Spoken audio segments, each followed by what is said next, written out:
Bienvenue sur Africa 24. Dans cette nouvelle édition du QG News, voici les titres de l'actualité. Au Mali, le candidat malheureux de l'opposition, Soumaïla Cissé, rejette le verdict de la Cour constitutionnelle qui approuve la victoire du président sortant, Ibrahim Boubacar Keïta. Il appelle à la mobilisation générale pour contester les résultats définitifs ce samedi 25 août. Dans l'actualité également, au Cameroun, une nouvelle application mobile propose un système de GPS intégré au téléphone mobile, un système qui permet de contrôler des véhicules à distance et sans connexion Internet.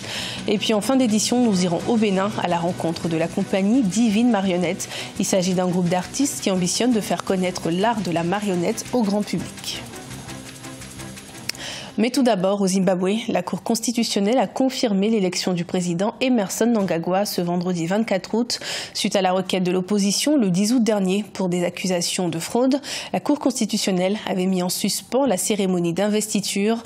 Pour rappel, Emmerson Mnangagwa a remporté l'élection présidentielle dès le premier tour avec 50,8% des voix le 30 juillet dernier.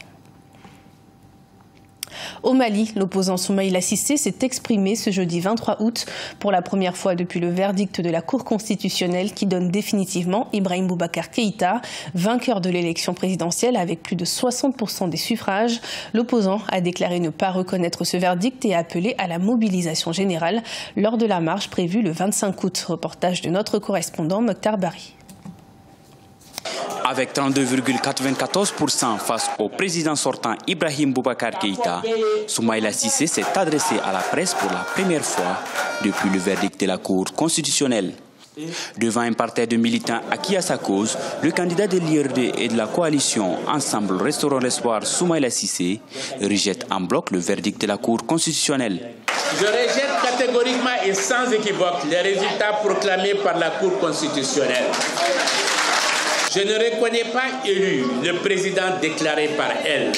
Cette institution s'est discréditée en se constituant prisonnière volontaire d'un régime autocratique. Selon Soumaïla Cissé, des bourrages d'urnes ont eu lieu dans les régions du Nord et dans les zones CMDT et Office du Niger. La Cour constitutionnelle est pointée du doigt.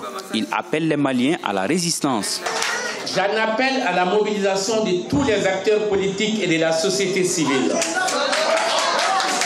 aux candidats à l'élection présidentielle, aux partis politiques, aux associations de jeunes et de femmes, aux syndicats et à tous les Maliens épris de paix et de justice pour la constitution des larges fronts pour la sauvegarde de la démocratie.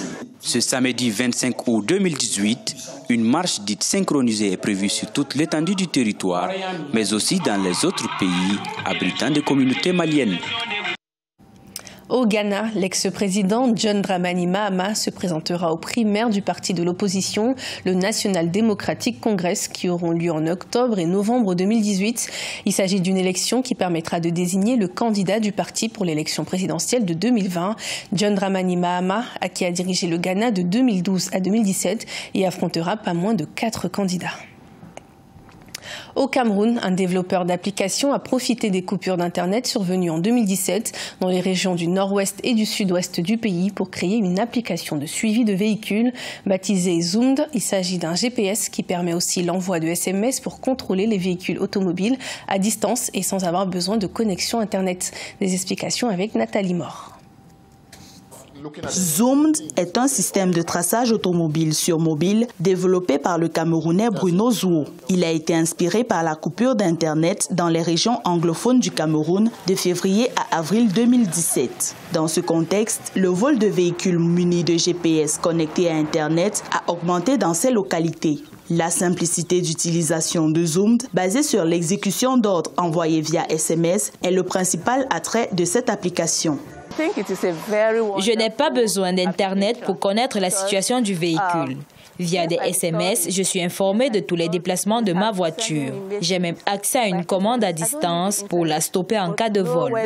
Pourtant, le coût de $100 pour l'acquisition du matériel et son installation est hors de portée de la plupart des utilisateurs potentiels. Le fonctionnement de Zoomed est aussi un véritable mythe pour certains. Le défi auquel nous sommes actuellement confrontés est de rendre cette application acceptable pour la population en général. Les gens pensent qu'il est impossible pour une voiture d'envoyer automatiquement un SMS pour vous dire où elle se trouve. Pourtant, ça fonctionne réellement. Pour Bruno Zouo, le marché est tout trouvé dans un pays où seuls 6% de la population a accès à Internet pour 16 millions d'abonnés mobiles.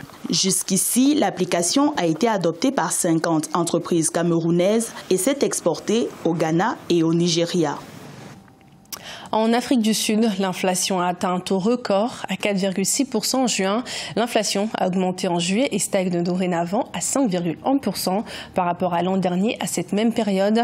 Les prix du pétrole en Afrique du Sud ont atteint des augmentations sans précédent en juillet dernier. À l'origine de ces crises, les querelles politiques, le projet d'expropriation des terres et les nombreuses dettes des autorités. Un taux d'inflation qui a un effet direct sur les habitudes des consommations des citoyens. Au Bénin, la Haute École régionale de commerce international fait partie des écoles d'enseignement supérieur proposées par l'État pour répondre aux besoins du marché de l'emploi en Afrique. Une école qui offre des formations spécialisées en commerce international et qui forme les élites africaines. Reportage de notre correspondant, Lefty Ounou. La recherche de formation adaptée aux besoins du marché fait partie des défis du secteur du commerce international en Afrique. Au Bénin, la Haute École régionale de commerce international offre des formations diplômantes dans divers métiers du commerce international. Cette école publique d'enseignement supérieur technique et professionnel, créée en 2005, a pour mission de former des élites africaines pour répondre aux défis du commerce international. On ne peut pas faire la RC et chômer. Parce que déjà, c'est dans une logique régionale. Donc, quelqu'un qui a fait la RC peut travailler dans n'importe quel pays de la région. Forte de 13 années d'existence, les formations de la Haute École régionale de commerce international et leurs débouchés sont liés entre autres à la politique commerciale, le commerce import et export, la gestion des relations maritimes internationales ou la gouvernance et l'encadrement des organisations internationales. Il y a aussi des formations continues que nous faisons ici. Pour ceux qui n'ont pas besoin d'avoir de grands diplômes, master, etc., il y a des certificats pointus que nous faisons selon le besoin.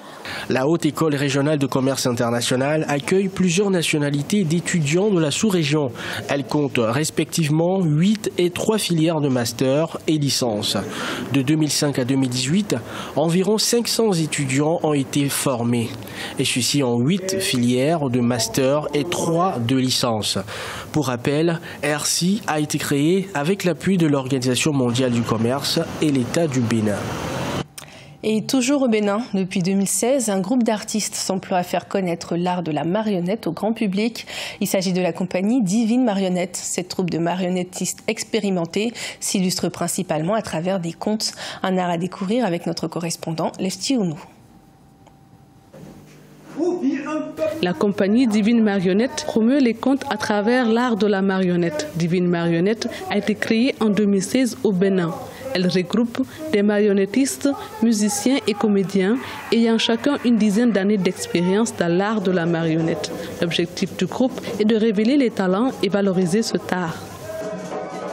Notre spectacle intitulé Taureau au royaume des animaux est créé pour pouvoir conscientiser les enfants et aussi les grandes personnes à faire le bien.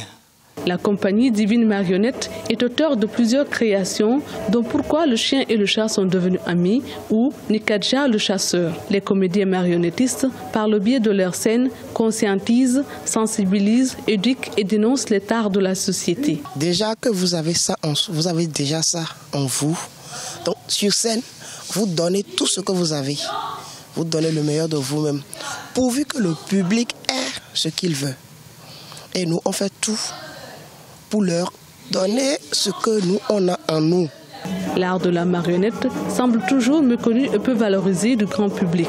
Cependant, les efforts sont fournis par bien d'acteurs afin de le dynamiser. Pour rappel, Divine Marionnette s'est révélée en 2017 au Burkina Faso dans le cadre du festival Rendez-vous chez nous. Ce journal a été préparé par l'ensemble de la rédaction. Merci de votre fidélité. Retrouvez dans un instant une nouvelle édition de l'information sur Africa 24.